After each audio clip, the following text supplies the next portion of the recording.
Girassol Jornal, boa noite. Benguela, munícipes preocupados com os preços altos dos materiais de construção. Cimento ronda os 8.500 kwanzas o saco. Projeto Tata Urrael, comboio, hospital, retomou a agenda e atendeu mais de 500 pessoas no Leua, província do Mochico. Tratamento de resíduos, quarta edição da Expo Recicla, junta em Luanda mais de 70 expositores.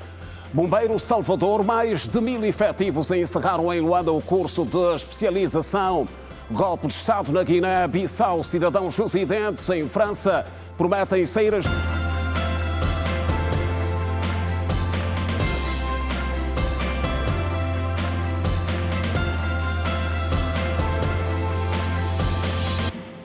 Outra vez, boa noite. Um acidente de viação marcou o dia nesta sexta-feira na urbanização KK5000, município do Quilamba, e envolveu uma viatura que transportava crianças para a escola. O capotamento resultou em vários feridos. A Liliana Vitor está, nesta altura, no Hospital da Centralidade do Quilamba, onde foram encaminhadas algumas das crianças feridas. Liliana, boa noite. Informações adicionais. Qual é o quadro clínico das crianças? Boa noite, Simeão Mundula, extensivo à audiência da Rede Girassol. Exatamente, encontramos-nos aqui no município do Quilamba, propriamente no centro de referência deste mesmo município, onde foram atendidas as crianças que mais cedo sofreram este acidente dentro mesmo de um transporte escolar privado. Nesse momento vamos manter conversa com o diretor deste centro de saúde, que vai falar-nos como é que foi receber essas crianças, em que circunstâncias e qual foi o estado clínico registrado neste momento. Boa noite, está em direto à Rede Girassol. Nome e função, por favor. Quem foi o Maimé, médico de profissão, diretor do Centro de Saúde do Quilamba. A que horas as crianças deram entradas aqui no centro? Bem, por volta das 7h40, 7h45. Tivemos a entrada aqui dos utentes na nossa unidade, uma volta de 12 pacientes, dos quais 5 do género feminino e 7 masculino, com uma faixa etária compreendida as crianças dos 6 aos 8 anos, 8, 9 anos, e tinha 2 adultos, que uma de 41 anos e o interveniente da motocicleta, um jovem de 17 anos. Quais foram os primeiros socorros que essas crianças tiveram? Estavam feridas, gravemente feridas? O que é que se pode dizer? Pronto, como todo acidente, inspira todo aquele cuidado, não é? Dos quais eram mais sustos e escoliações, ferimentos leves, mas tivemos 3 politraumatizados que inspiravam mais cuidado, que foram transferidos para outras unidades da nossa urbe Luanda. Qual é o hospital nessa altura que essas crianças foram transferidas, no caso? Para o Hospital Geral de Luanda. Os pais também já foram contactados, têm o acompanhamento dos encarregados de educação? Sim, na verdade foram contactados, porque uma boa parte dos encarregados de educação são munícipes mesmo aqui do Quilamba. Então logo aconteceu com a circulação das informações nas redes sociais, foram aparecendo, e a própria instituição também foi entrada em contato com os encarregados de educação. É a primeira vez que uma situação dessa acontece, um acidente que envolve um transporte escolar e vem cá parar no centro de referência do Quilamba?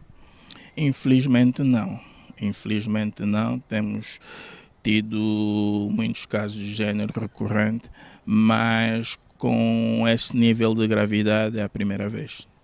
Muito obrigada, Sr. Diretor, e boa continuação. Foram então estas informações preliminares que conseguimos colher aqui do Centro de Saúde de Referência do município do Quilamba. Enquanto isso, essas crianças, como referiu o diretor deste centro, foram encaminhadas então ao Hospital Geral de Luanda. Simeão Mundula, um bom jornal para si. Boa noite.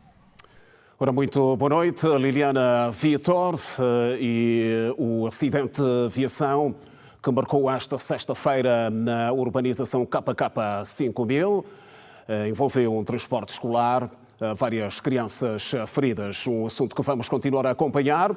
Seguimos a informar, o Presidente da República decretou, nos termos da alínea L do artigo 119º e do número 4 do artigo 125, ambos da Constituição da República de Angola, e no quadro da celebração dos 50 anos de independência nacional, o perdão à pena de prisão aplicada a cidadãos a 12 cidadãos da província do Bengo, 27 cidadãos da província de Benguela, 9 da província do Bié, 3 da província de Cabinda, 16 da província do Cubango, 5 da província do Kwanza Norte, 25 cidadãos da província do Kwanza Sul, 22 da província do Cunene, 25 da província do Ambo, 8 da província da Huila, 4 da província do Icolo e Bengo,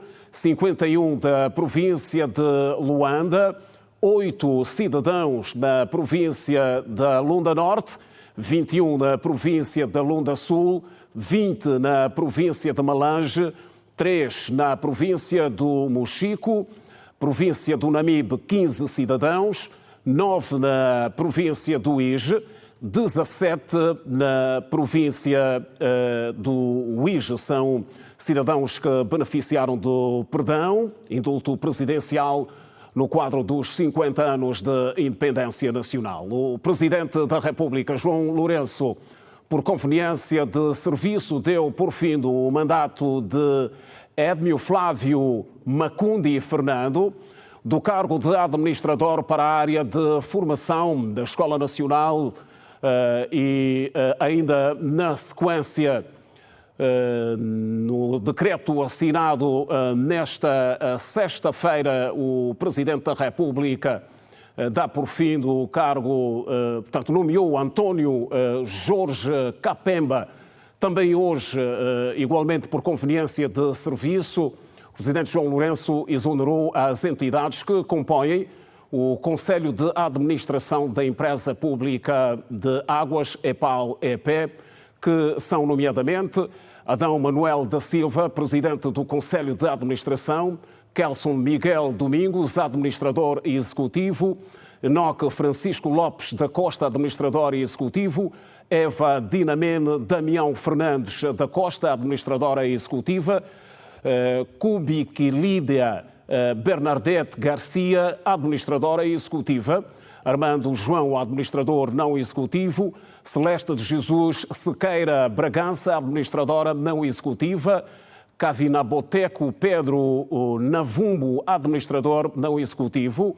São nomeados para integrar o Conselho de Administração da Empresa Pública de Águas as seguintes individualidades: Solange Góis, Presidente do Conselho de Administração, Feliciano Antônio Catiolo, Administrador Executivo, Paulo Jorge Seixas Gonçalves, Administrador Executivo, Hélia Pimentel, Administradora Executiva, Hermenegildo da Silva Bango, Administrador Executivo, Albertino Barreiro Viegas Gomes, Administrador Não Executivo, Sulama Tandadi Antônio, Administrador Não Executivo. Os munícipes em Benguela mostram-se preocupados com os altos preços dos materiais da construção, sobretudo com as variações constantes do preço do cimento, que nesta altura está a ser comercializado no valor de 8.000 a 8.500 kwanzas.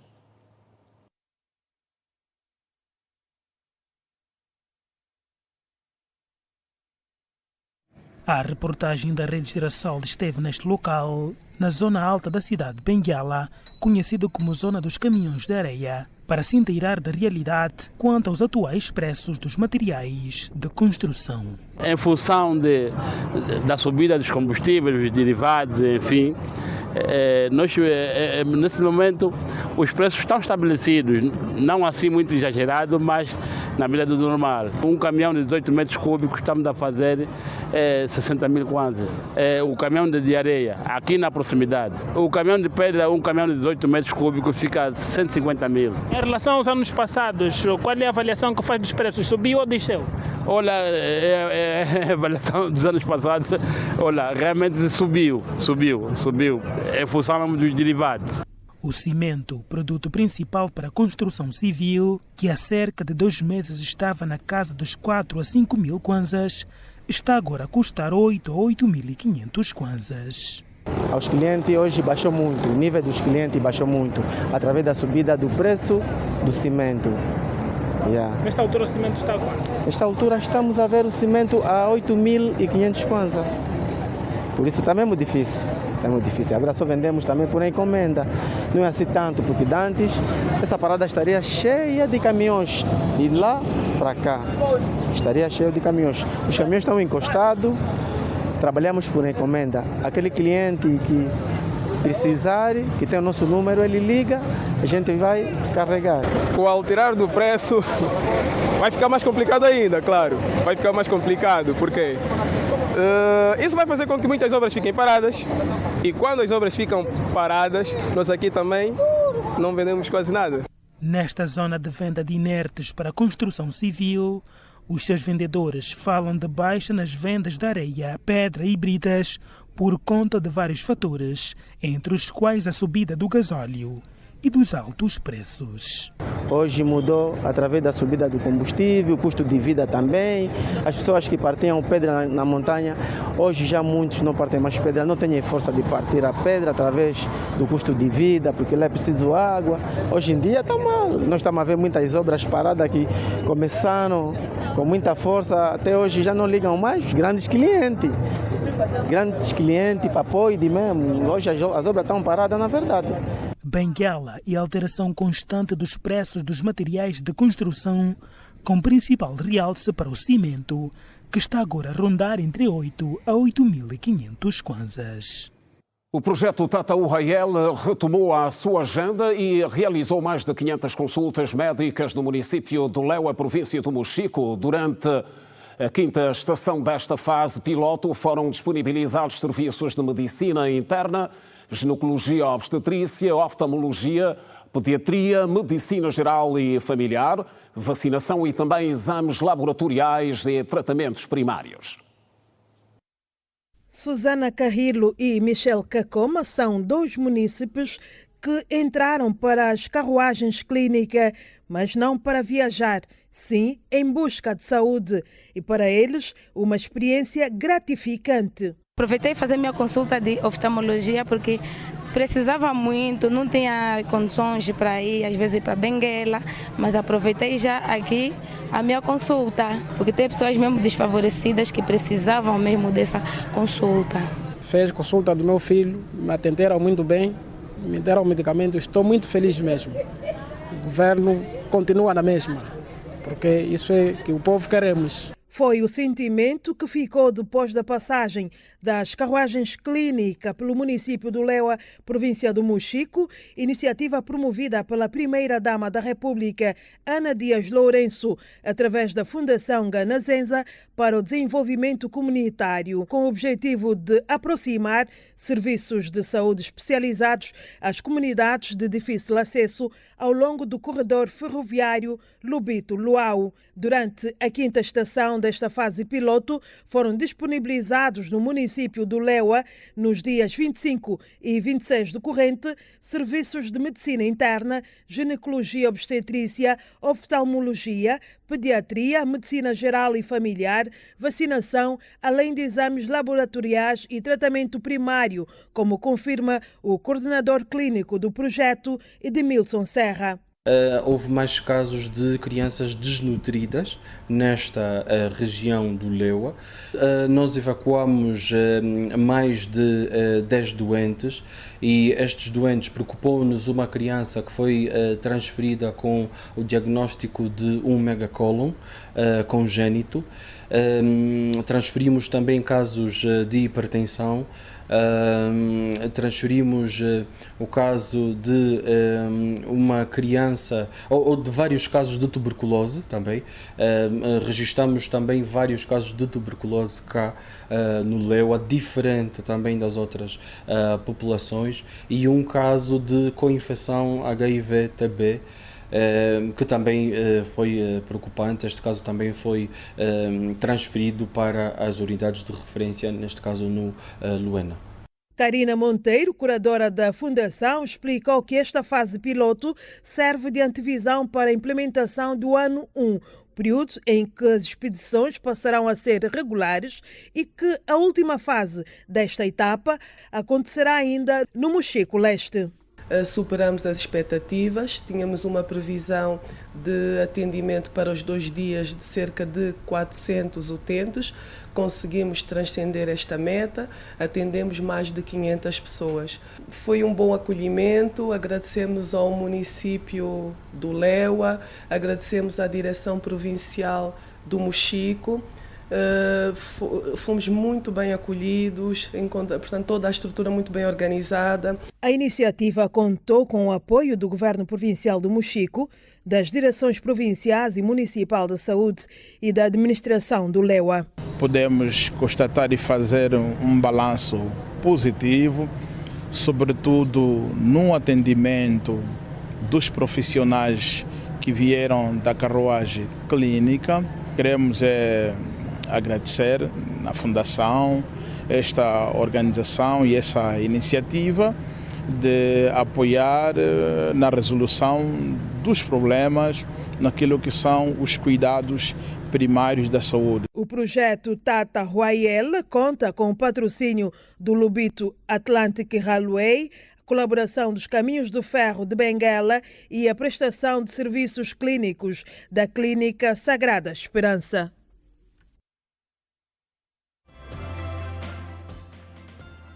Serviço de Proteção Civil e Bombeiros. Capacitação em destaque.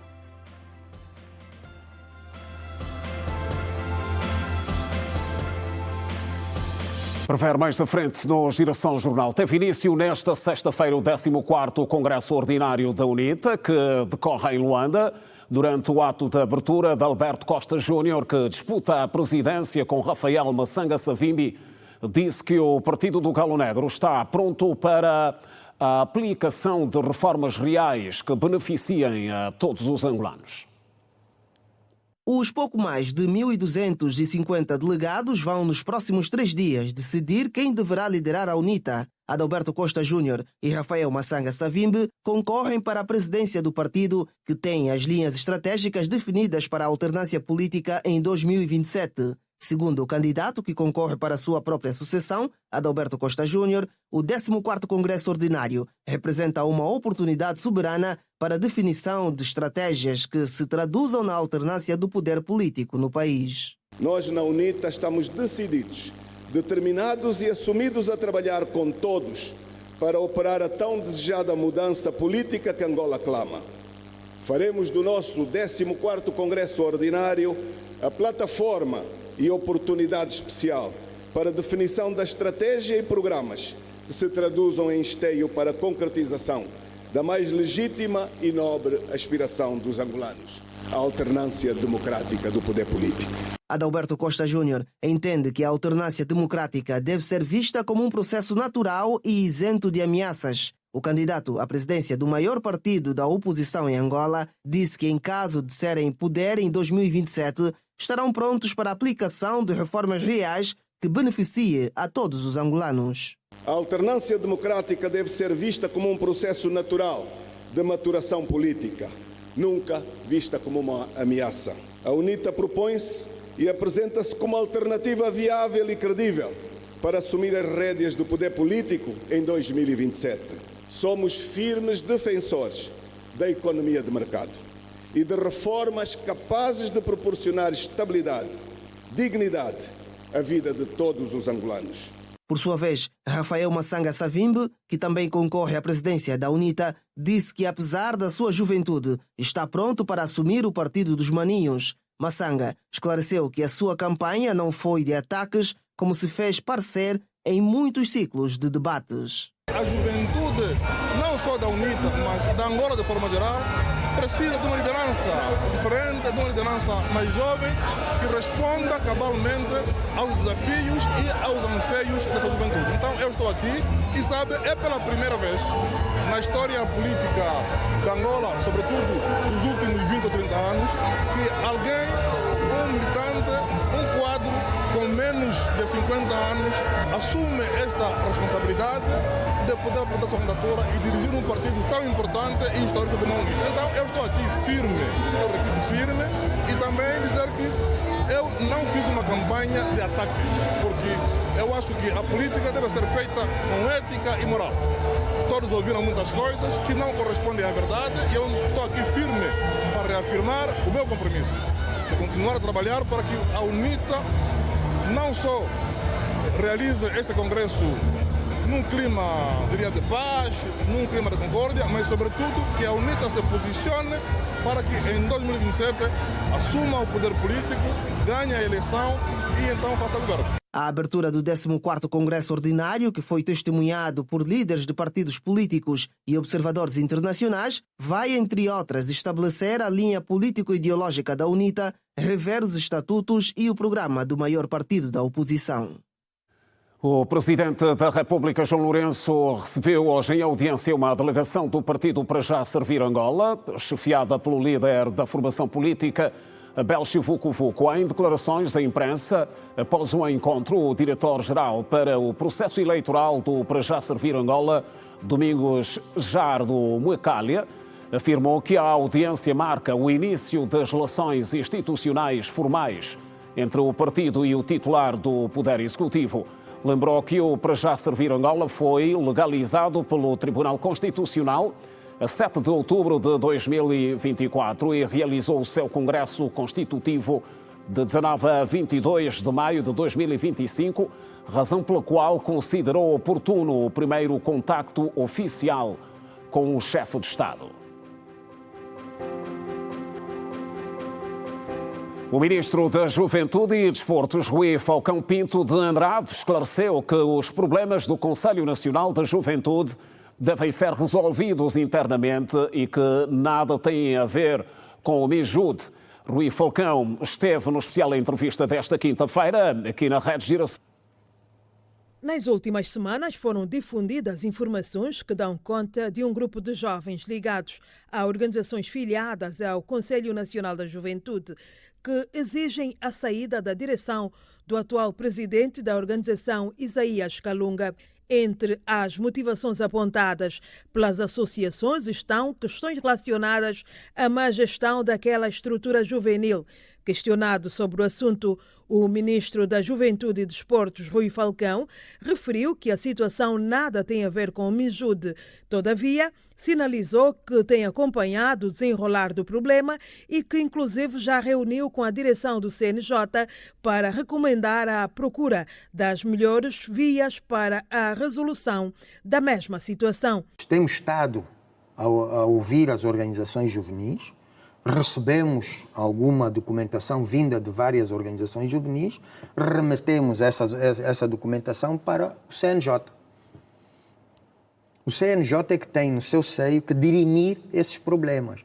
Agora, nós somos conselheiros nesse domínio, não só porque vivenciamos o surgimento e o crescimento do CNJ, conhecemos os fins para que criamos o CNJ, e temos vindo a aconselhar, aliás, ainda há dias reuni com o Conselho Diretivo do CNJ, no sentido de aconselhar a mudança de alguns comportamentos e criarem condições para que em 2026 se faça a Assembleia Geral no estrito respeito pelas normas estatutárias e que se elejam os novos quadros gerentes. Na especial entrevista desta quinta-feira, conduzida pelo jornalista Alberto Capitão, Rui Falcão reafirmou que os problemas internos do CNJ devem ser resolvidos com base nos estatutos da organização. Aquilo que é a sua vida interna é regulada pelos seus associados e pelos documentos fundamentais que regem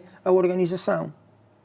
Ora, do que se compreende, quem deliberou sobre o alargamento do mandato foram os órgãos colegiais do CNJ. Se, depois disso, houve querelas internas, alguns atos de dissidência, isso deve ser dirimido no quadro da organização. Nós estamos a falar de um não problema porque foram eles mesmos quem permitiram que o mandato fosse estendido. Até hoje não há nada que diga o contrário.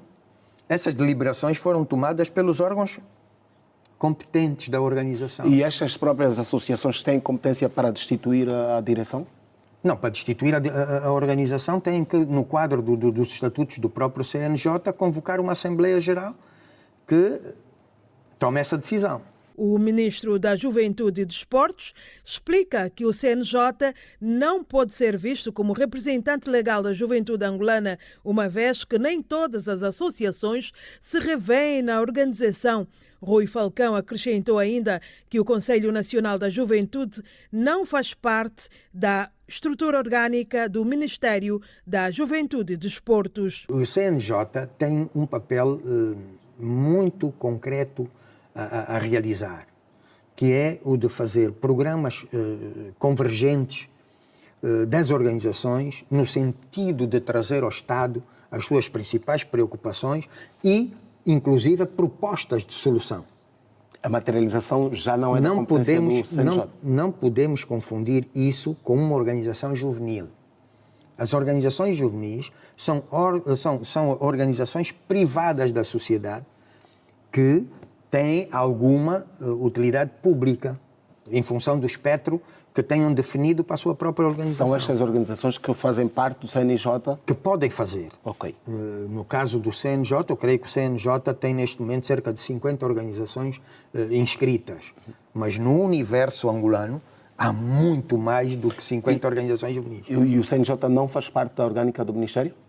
Não, não é um órgão do Ministério, é um órgão das associações, não tem nada a ver com o Ministério.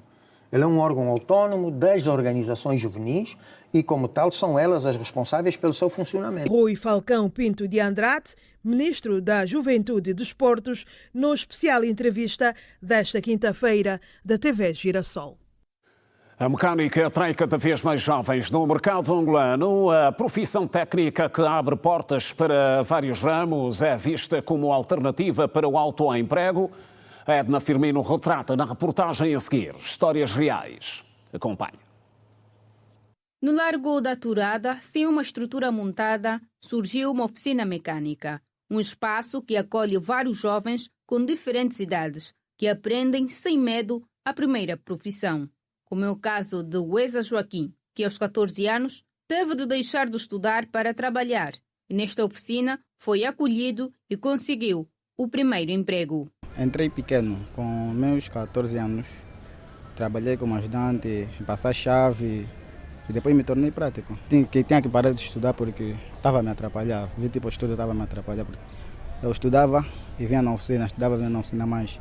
Quando ia para a escola, deixava trabalho aqui. Quando deixava trabalho, às vezes não tinha dinheiro para pagar algumas despesas da escola.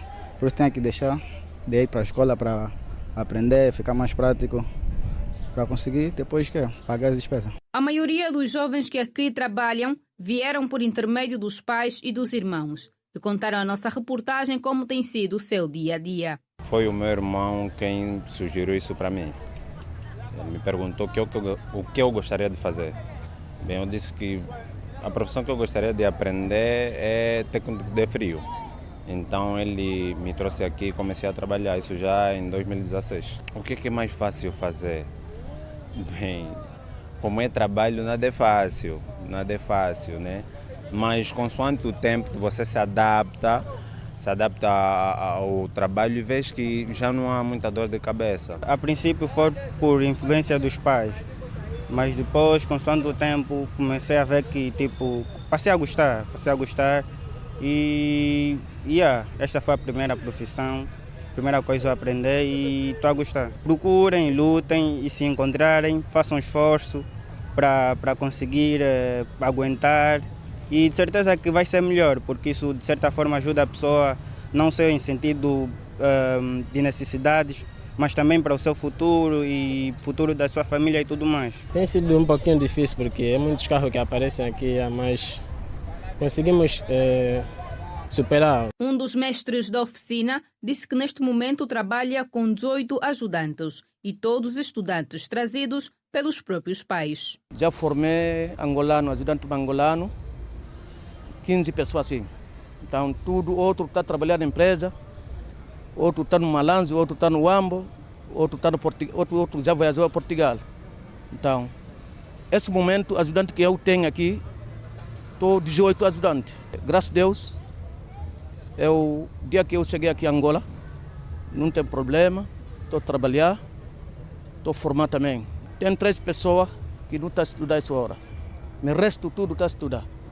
Sai de manhã, vai estudar, às 12 horas, 13 horas volta na oficina, faz a profissão. Dados mais recentes do Instituto Nacional de Estatística mostram que entre os jovens de 15 a 24 anos, apenas uma fração minúscula tem emprego formal.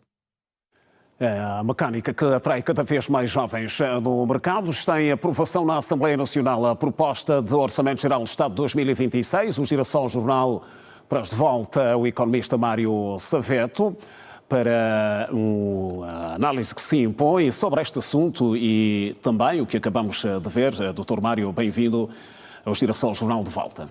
Obrigado. Boa noite a quem nos acompanha. Vimos em instantes a reportagem que dá conta de que a mecânica atrai cada vez mais jovens e funciona, já tem funcionado como uma profissão que garante mais emprego, ou seja, é possível ver a juventude a solucionar de forma autónoma uma preocupação que é praticamente mais relegada ao Estado. Plenamente. E entende-se que é mais um dos meios que entendemos estar aberto para a oportunidade da juventude. E a juventude no CUPT, porque ela não exige um profissionalismo para se inserir ao tipo de profissão. Exige vontade de aprender, exige disposição em querer aprender, e quem realmente se dedica se torna mesmo verdadeiramente profissional e amanhã serve realmente à sociedade, consegue servir a família, porque o serviço que vai prestando tem algum custo a pagar. Portanto, é positivo este envolvimento da juventude. Mais do que mais está determinado, é uma mais-valia, é um passo a determinar, e com o tipo de iniciativa apelamos que haja mais outros. Não hajam só mecânicos, haja também eletricistas, haja canalizadores, haja todo aquele fomento de serviços que entendemos que são principais para aquilo que são as necessidades sociais. É também uma chamada de atenção para as escolas técnico-profissionais. Temos realmente institutos politécnicos que têm lecionado esse tipo de cadeira, e aqui é oportuno trazer, porque quem passa pelo instituto às vezes aprende a teoria, mas esses entendem a prática. É importante conciliarmos a prática com a teoria e a teoria com a prática. Assim realmente fazemos do útil ao agradável. Pois, Dr. Mário, olhamos então para o essencial. O Orçamento Geral do Estado, a proposta do Orçamento Geral do Estado 2026 tem aprovação da Assembleia Nacional. Portanto, é um orçamento que estima despesas acima dos 33 bilhões.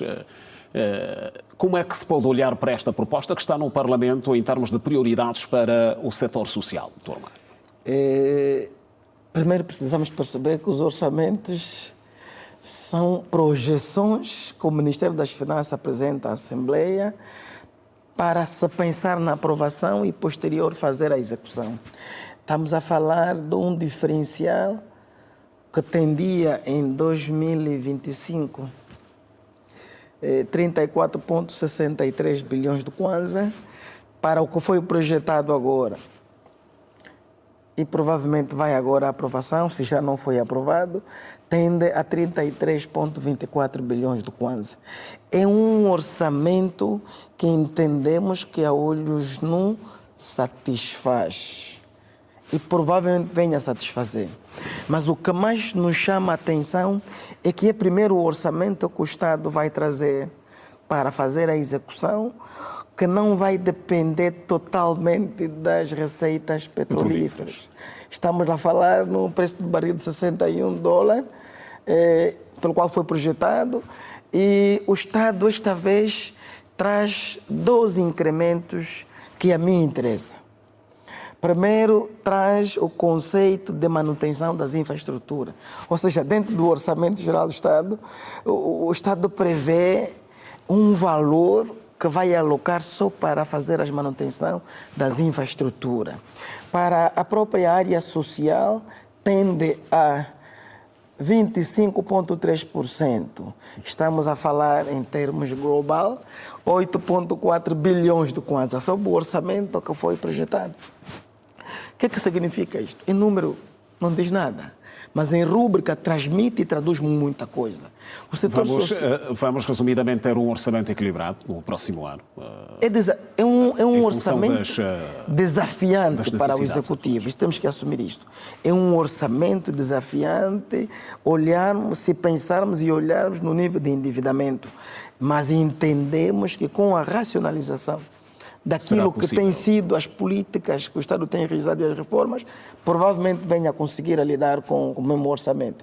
Mas é uma mais-valia que vamos trazer isso como proveito, os 25,3 bilhões do Kwanza, ou seja, 25,3% sobre o Orçamento Geral do Estado. A área social é interessante. Pois. Este incremento, esta rúbrica, não só transmite esperança, mas também transmite um novo paradigma naquilo que vai ser a execução do Orçamento Geral do Estado. Para a área social, Dr. Mário, quais devem ser as prioridades de facto? Como é que devem ser direcionadas as prioridades em função do que revela o quadro de necessidades? Nós temos que apelar a quem de direito, vamos falar do próprio Ministério das Finanças, na altura que pensar em fazer a execução, porque sabemos que ela vai estar disponível no dia 1 de janeiro, o orçamento, porque ainda temos que estar a terminar, de 2025, é trazer essa mística de reestruturação das infraestruturas, ou seja, a manutenção. Pensa-se muito na construção de escolas, de hospitais, mas parece que já temos muitas escolas, temos muitos hospitais.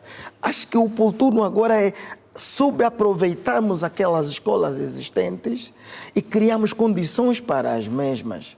Pensamos também no fluxo de número de hospitais que, graças a Deus, o Estado tem realizado boas políticas em trazer hospitais de referências com especialidades que muito precisávamos. Mas temos que pensar, essa altura dentro daquilo que vai ser o orçamento projetado, uma das primeiras alavancas é apostarmos no capital humano. Não basta pensarmos num hospital de referência maior, com tecnologia de ponta, se não temos quem vai fazer o manuseamento. E tem que se apostar no capital. A primeira aposta é apostar no capital. É uma estratégia que quer aqui sugerir? Sim, o Estado já tem agora um plano de viabilidade de parceria com o governo cubano, em trazer aqui os médicos e outros professores. É uma estratégia interessante. Mas também temos a escola do INAB, passo a publicidade, que tem formado muito o executivo. Este era oportuno de começar a trazer os administradores hospitalares, os gestores escolares e começar a capacitá-los. Porque se nós capacitarmos o capital humano, passo o termo, vai ser o primeiro passo para determinarmos aquilo que são as lacunas sociais que realmente ainda subsistem. Depois, pensarmos também naquelas zonas recônditas. Eu vou trazer aqui o conceito das mais 3 províncias, que, pronto, no cúpito do conceito da política administrativa, né, que inseriram mais 3 províncias. Nestas 3 províncias, injetaram um bocadinho mais do fundo para a construção de escolas e hospitais, porque nova província vai nascer novos municípios, novas comunas, novo distrito, novas aldeias. E com isso vai trazer os serviços. Há necessidade do Estado levar lá os serviços. Aquelas províncias que já têm algumas estruturas, que entendemos que ainda servem, vai-se pensar na manutenção. Entre construir uma outra estrutura, vamos ainda cuidar dessa existente e dar mais condições à estrutura que já existe. Há uma previsão do crescimento do setor não petrolífero, também na leitura que se pode fazer. A nível do setor produtivo, Dr. Mário, como é que acha que as ações devem estar alinhadas? O país lida com o desafio da garantia da autossuficiência alimentar. Hoje fica definido, e é imperioso que eu diga assim, em termos corretos, trazermos o verdadeiro conceito de diversificação. Hoje o Estado tem de perceber onde é que nós estamos, que recursos temos e que proveito temos de tirar sobre os recursos que temos. Estamos a falar do diamante, estamos a falar de água, estamos a falar de terra, estamos a falar de quase tudo o que temos. Temos de pensar agora diversificar, mas diversificar é com meios, diversificar com pessoas capazes, diversificar com políticas credíveis e ajustadas à nossa realidade, para pelo menos começarmos a mitigar aquele mal-estar que chamamos do conceito de fome, da pobreza. E hoje o Ministério da Agricultura e Floresta, acho que disse assim, porque cada dia tende a alterar os conceitos, é chamado hoje em trazer estratégias junto das cooperativas e apostarmos mais, sobretudo na agricultura familiar. Porque pensarmos na subsistência, pensarmos na subsistência das famílias, temos de pensar naquilo que realmente vamos produzir. O que é que realmente falta por produzir? O que é que impede a produção? Por que é que temos ainda preços altos no mercado? O governo pode gizar estratégias e programas usando as instituições de direito e começar a ir a fundo. Esses importadores que trazem cesta básica, por que até agora continuam em preços altos? O que é que realmente está a passar? Qual é o problema do mercado? A necessidade. Temos que rever isso, porque se o Estado perceber onde está o problema, vai pensar numa saída conjunta e sem prejuízo das próprias empresas. E aos poucos criar mais facilidade para as empresas. Fomentarmos o emprego, fomentarmos a produção, vamos trazer poder de compra às famílias, vamos minimizar o custo da luta da fome e a pobreza e vamos começar a criar o conceito de subsistência, criar autonomia. Nós temos que pensar na produção local. Doutor Mário, obrigado por ter vindo mais uma vez ao Girassol Jornal. Continuação de bom trabalho e até a próxima oportunidade. Estamos sempre à vossa disposição. Ora bem. E nós seguimos agora para o nosso primeiro intervalo. Voltamos dentro de instantes. Continue connosco, não saia daí. Até já.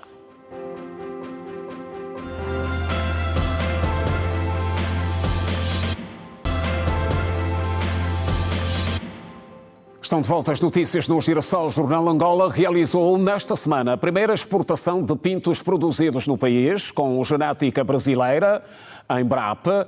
Os mais de 600 pintos tiveram como destino São Tomé e Príncipe. Atualmente o país produz matrizes e pintos 100% nacionais, o que evidencia a redução da dependência de importações. A criação destas matrizes em solo nacional tem permitido o fomento do emprego e a qualificação profissional. Este processo é bastante crucial e importante, pois nós começamos com a criação de matrizes, depois de matrizes fizemos a incubação de ovos. Na incubação de ovos temos o resultado de entregar esses pintos que hoje fizemos a primeira entrega. Uma realidade tanta, porque nesse momento é a nossa primeira entrega a nível da África. Olha, para nós é uma conquista e é um privilégio, visto que é o primeiro centro genético de criação de ave. E é um privilégio porque somos os primeiros aqui em África e estamos dispostos para poder fazer entrega a outros países vizinhos, assim como já começamos. A nossa proposta, desde o início, sempre foi de incluir o fator capacitação humana, formação de jovens nacionais para exercer essa profissão. Não é? E nós já temos alguns exemplos pelo país de que isso dá certo. Dificuldades existem. Mas a realidade é que, aos poucos, nós vamos consolidando a nossa posição. Nossa empresa, outras empresas no mercado também já fazem isso, é verdade. O setor ele é promissor e eu continuo a acreditar que nos próximos anos, sem dúvida alguma, Angola vai ser um polo de produção avícola no continente.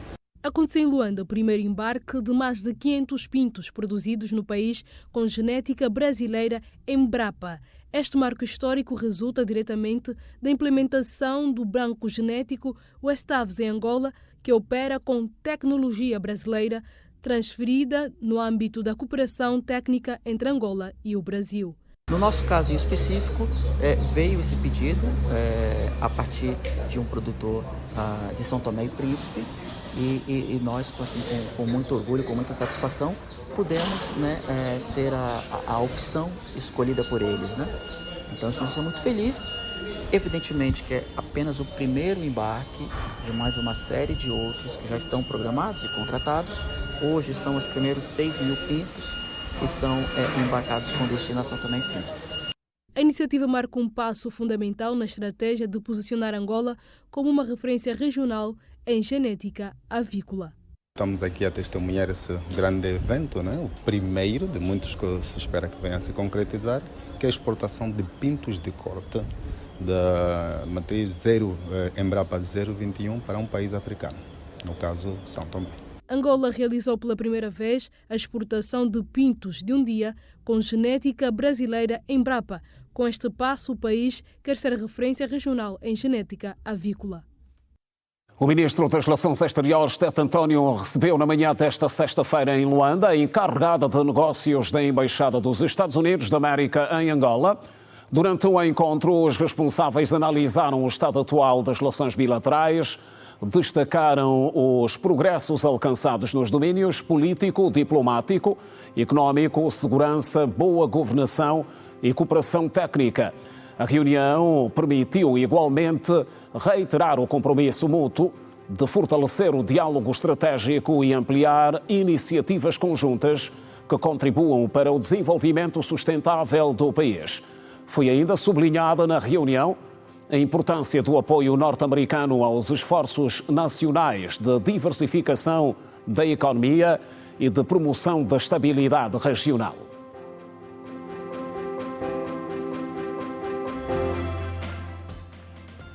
Petro de Luanda, momentos que antecedem o duelo contra o Esperance de Tunes. Em destaque.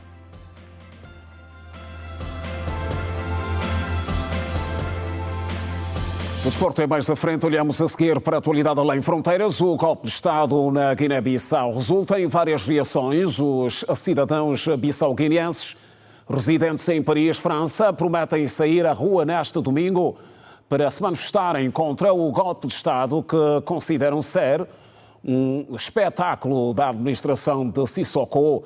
A manifestação, segundo os organizadores, servirá também para exigir a libertação dos presos políticos. Os cidadãos bissau-guineenses no exterior que reagiram ao golpe afirmaram que a manifestação será feita pela reposição da verdade eleitoral e pela liberdade dos presos políticos.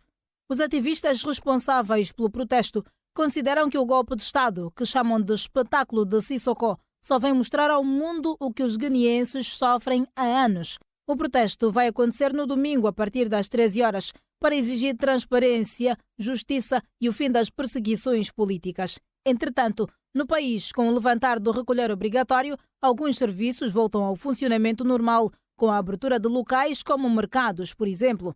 No que toca às reações, também a Comunidade Económica dos Estados da África Ocidental reagiu à situação política na Guiné-Bissau, suspendendo a adesão do país ao bloco regional. A decisão saiu de uma sessão do Conselho de Mediação e Segurança da CEDEAO, realizado de forma virtual, sob condução do presidente da Serra Leoa, Julius Maada Bio, nesta quinta-feira. A reunião contou com líderes do Ghana, Cabo Verde, Libéria, Nigéria, Senegal e Benin, entre outros. A Guiné-Bissau é o quinto país da região ocidental de África atingido por um golpe de Estado nos últimos anos.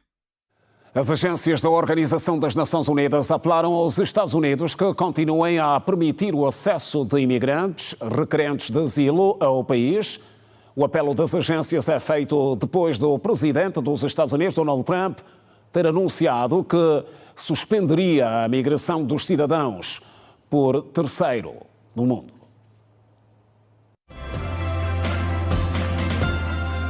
O apelo foi feito nesta sexta-feira, depois dos pronunciamentos feitos por Donald Trump após um ataque perto da Casa Branca, que acabou sendo mortal para uma das vítimas, um membro da Guarda Nacional. O apelo é feito no sentido de as autoridades americanas continuarem a permitir o acesso de solicitantes de asilo ao país e para que recebam o devido processo. O responsável pelos tiros foi identificado como um cidadão afegão de 29 anos, que já colaborou inclusive com a CIA. Entretanto, depois do ataque, o presidente norte-americano Donald Trump disse que iria pausar permanentemente a migração de todos os países do terceiro mundo para permitir que o sistema dos Estados Unidos se recuperasse totalmente. Trump disse também que encerraria as milhões de admissões ilegais de Biden, incluindo aquelas assinadas pelo antigo presidente norte-americano, e que removeria qualquer um que não fosse um ativo líquido para os Estados Unidos. Por sua vez, o porta-voz do Escritório dos Direitos Humanos da ONU, questionado sobre a decisão de Trump,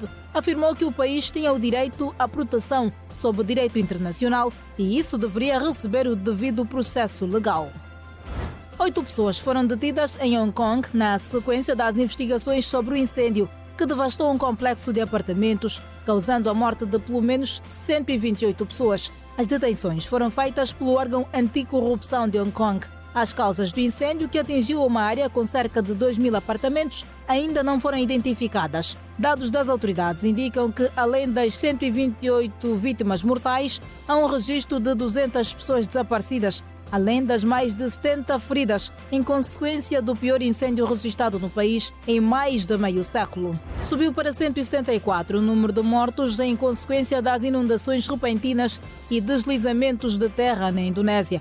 O número de mortos na província de Sumatra do Norte subiu para 116, enquanto 35 pessoas morreram em Aceh. Na sequência, outras 79 pessoas são dadas como desaparecidas pelas autoridades. A Agência Nacional de Gestão de Desastres afirmou que os socorristas também recuperaram 23 corpos em Sumatra Ocidental. Em consequência das chuvas, pessoas e residências foram arrastadas. Cerca de 3.000 pessoas ficaram desalojadas, segundo a Agência Nacional de Desastres. A Agência de Meteorologia, Climatologia e Geofísica da Indonésia informou que um ciclone tropical deverá continuar a atingir o país durante vários dias.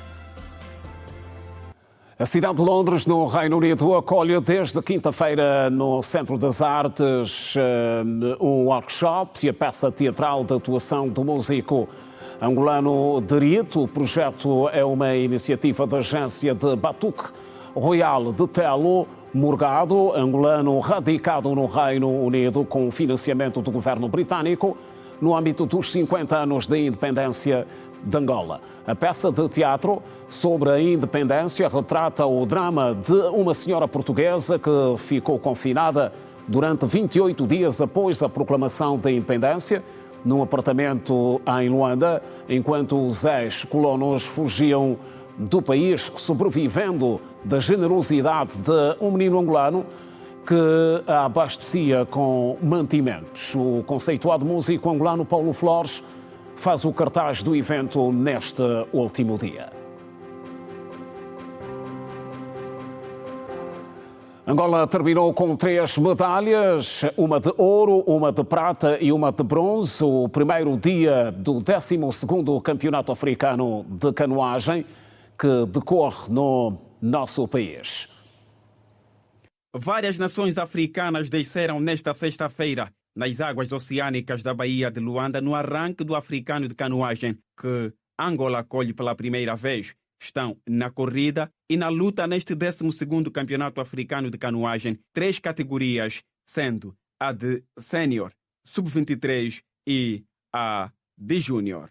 No primeiro dia da prova, Angola conseguiu 3 medalhas. Nas 3, o destaque recaiu para o atleta Domingos Pacavira, que conseguiu o primeiro ouro para Angola no Campeonato Africano. O jovem atleta angolano Sub-23, que se estreia em Africanos, Domingos Pacavira, frisou que trabalhou para conseguir o ouro, assim como também garantiu que vai lutar para o mesmo resultado em C2 neste sábado. Uma honra para Angola e para mim, porque eu sonhei com este dia e consegui realizar mais um sonho. Fui à luta com raça e dignidade e foi uma boa vitória, bem disputada. Não tenho uma expectativa de crescimento baixo, mas sim, atrás de uma medalha. Não garanto ouro, mas garanto medalha.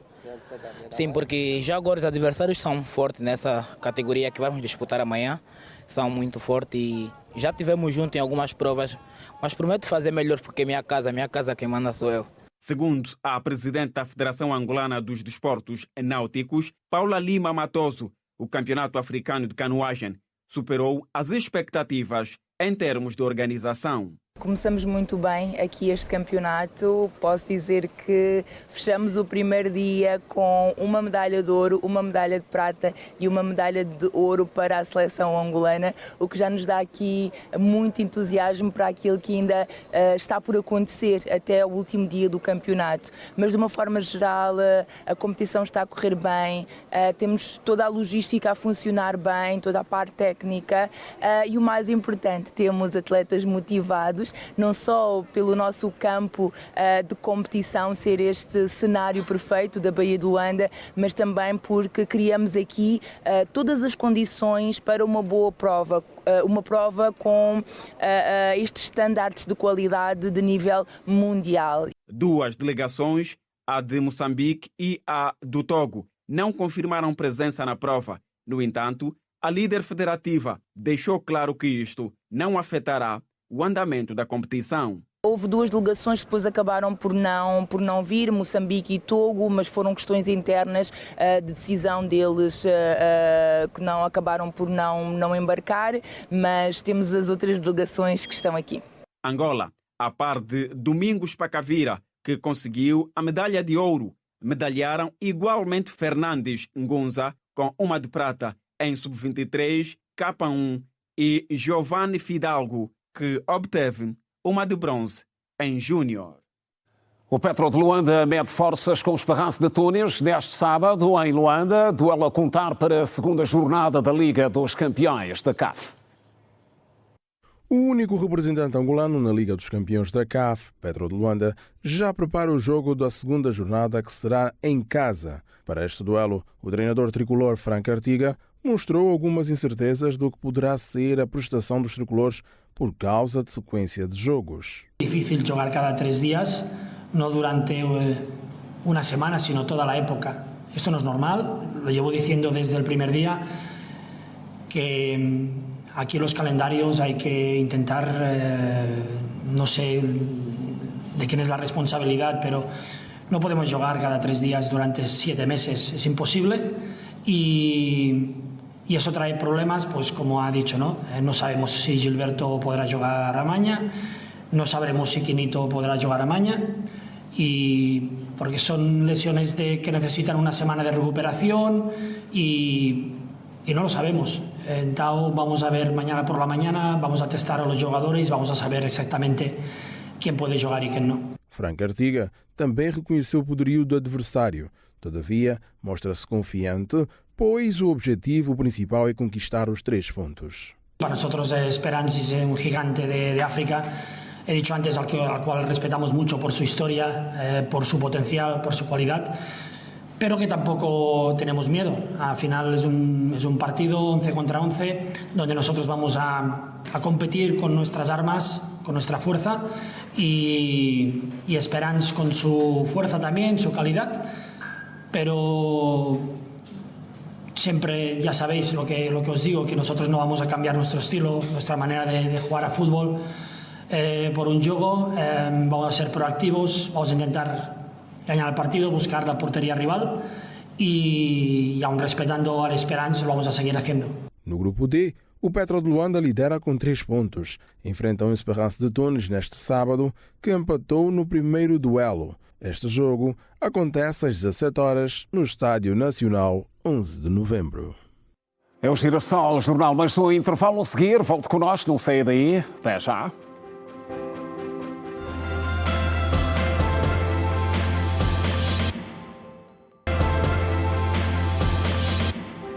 Já de volta outra vez, boa noite. Mais de 1.000 efetivos do Serviço de Proteção Civil e Bombeiros encerraram o curso de especialização de Bombeiro Salvador. A capacitação teve lugar no âmbito das comemorações do 30 de novembro, Dia do Bombeiro Angolano. Logo pela manhã, a formatura passa em revista as forças em parada. Daí surge o desafio para a nova jornada. Mais de 60 mulheres estão prontas para o cumprimento da missão de salvar vidas. Na profissão há mais de 20 anos, Teresa Manuel é a primeira mulher a ocupar o cargo de segunda comandante nacional dos bombeiros. Contra toda a corrente machista, ela sublinha que resgatar e salvar vidas não é uma tarefa fácil. A aceitação, principalmente, a aceitação do gênero foi para nós um calcanhar de Aquiles, mas com determinação, força, foco e disciplina consegui chegar até aqui. Quando entrei, o primeiro infortúnio foi a queda da DENIC, participei também nesta. E há pouco tempo a queda do edifício no Quinaxis. Comandei as forças durante 4 dias, até o último escrombo. Para mim foi uma experiência muito vivida e muito, muito emocionante. O ato central, que marcou as celebrações dos 44 anos de existência do Serviço de Proteção Civil e Bombeiros, que aconteceu no quartel principal, ficou marcado com o encerramento do 16º curso de Bombeiro Sapador. Entretanto, o Dia do Bombeiro Angolano é celebrado a 30 de novembro, face à bravura e determinação demonstrada por um grupo de bombeiros que, em 1981, enfrentou e venceu o incêndio de grandes proporções deflagrado na refinaria de Luanda. O curso de bombeiro sapador, com mais de 1000 efetivos que testemunhamos o seu encerramento hoje, elevou o nível de especialização técnica, transmitindo conhecimentos aprofundados em prevenção, extinção de incêndio, salvamento, atendimento pré-hospitalar, matérias perigosas, gestão de operações e outras áreas críticas da missão do SPCB. Os profissionais que trabalham na extinção e prevenção de incêndios muitas vezes debate-se com a falta de meios e infraestruturas para atender os sinistros. Estamos diante de duas épocas sensíveis e de grande demanda. A época chuvosa e a época balnear. Exigem que os nossos corpos operativos estejam preparados, equipados e capacitados para atuar com excelência. Ao discursar na cerimônia que antecipou o Dia Nacional do Bombeiro Angolano, o secretário de Estado para o Interior reafirmou o compromisso do Ministério no melhoramento das condições humanas, técnicas e infraestruturas modernas para que os efetivos estejam preparados para atuar com zelo. Cujos esforços têm permitido encontrar mecanismos tendentes à aquisição de meios técnicos, equipamentos de proteção individual e fardamento que vão reduzir gradualmente as dificuldades enfrentadas pelo efetivo do Serviço de Proteção Civil e Bombeiro a todos os níveis e em todo o país, com particular ênfase para os efetivos da primeira linha de intervenção no teatro das operações. As celebrações dos 44 anos de existência do Serviço de Proteção Civil e Bombeiros ficou marcado com o encerramento do curso de bombeiro sapador, contou com mais de 1000 efetivos que concluíram o ciclo formativo e contou ainda com a presença de várias individualidades. A Universidade Independente de Angola realizou nesta sexta-feira, no Centro de Convenções de Belas, a cerimónia de outorga de diplomas a 993 estudantes. O ato marca a conclusão de mais um ciclo académico com a distinção de finalistas, docentes e personalidades que contribuíram para o crescimento institucional e académico da Universidade. Num ambiente marcado de emoção, orgulho e sentimento de missão cumprida, centenas de estudantes receberam os seus diplomas acompanhados por familiares, professores e convidados especiais. O reitor da Universidade Independente de Angola, Carlos Ioba, sublinhou que o ato representa um compromisso contínuo da UNIA com a formação de quadros preparados para os desafios do mercado de trabalho. Nós temos preparação que fizemos ao longo da formação dos nossos estudantes, permite-lhes obter ferramentas capazes de lhes inserir no mundo do trabalho a todos os níveis, porque nós não ficamos enclausurados nas nossas paredes, mas sim os nossos estudantes foram preparados para romper barreiras, para vencer obstáculos e vencer no mundo do trabalho. Eu digo no mundo do trabalho. De acordo com o reitor da UNIA, Carlos Gioba, a academia lança também um estímulo ao empreendedorismo e condena a total dependência das oportunidades de trabalho. Nós não podemos pensar que a empregabilidade só é feita a nível do setor estatal ou de outros privados, mas também o nosso estudante, como viram ao longo do ano, houve feiras onde os nossos estudantes apresentaram projetos, apresentaram elaborações individuais que eles garantem que podem sim, de forma individual, inserir-se no mercado de trabalho.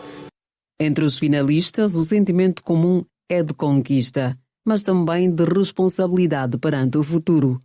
Eu acho que agora as pessoas olham para mim com um bocadinho mais de cuidado, porque já entendem que o homem formado vale por dois, porque se como influencer já tinha um pendor cuidado ao olhar para mim, eu acho que agora como formado em uma academia tão renomada como a minha, o cuidado fica ainda mais redobrado. Outra finalista destaca os desafios enfrentados ao longo da formação. O meu percurso acadêmico não foi muito fácil, foi muito difícil. Eu comecei em 2018 Tive uma paragem em 2022, grávida de gêmeas, não conseguia pagar a minha escola. Graças a Deus que tomei, depois de conseguir o emprego, que tomei a universidade, encontrei as professoras de braços abertos para me acolherem, os colegas todos aí disponíveis. Familiares e amigos celebram com os seus membros, como o caso da senhora Laurinda, que foi ver a sua neta. Que Deus ajude, que ela tenha felicidade na vida, que tenha amizade, um amor prudente mediante a profissão.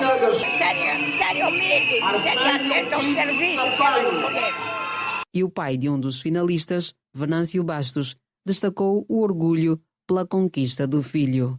Portanto, ele é um filho de muito sacrifício. E a formação dele também foi de muito sacrifício. O presidente do Conselho de Administração da Instituição de Desenvolvimento de Ensino em Angola, DEA, avançou que a UNIA tem pela frente desafios da criação de uma clínica nos próximos 5 anos e o alargamento dos polos para as províncias do Icolo-Ibengo e Cunene, além da abertura do curso de doutoramento. Em cooperação com diversas universidades do mundo, partimos do princípio que temos muitos acordos bilaterais com algumas instituições, algumas universidades africanas, nomeadamente de Cabo Verde, de Moçambique, aquelas que reconhecemos do ponto de vista intelectual como universidades acima da nossa, em termos de planos curriculares, em termos de alguma capacidade, digamos, acima da média. Esta é a nossa expectativa com o corpo reitoral e o nosso desafio nos próximos anos. Com a entrega de diplomas a cerca de 900 estudantes, a Universidade Independente de Angola encerra mais um ciclo de formação, ao projetar para o país uma nova geração de profissionais preparados para contribuir com conhecimento, inovação e responsabilidade social. E assim termina a edição de sexta-feira do Girassol Jornal. É sempre um prazer contar consigo. Não perca amanhã à mesma hora a edição do fim de semana. Votos de continuação de boa noite. Passe bem, estamos juntos.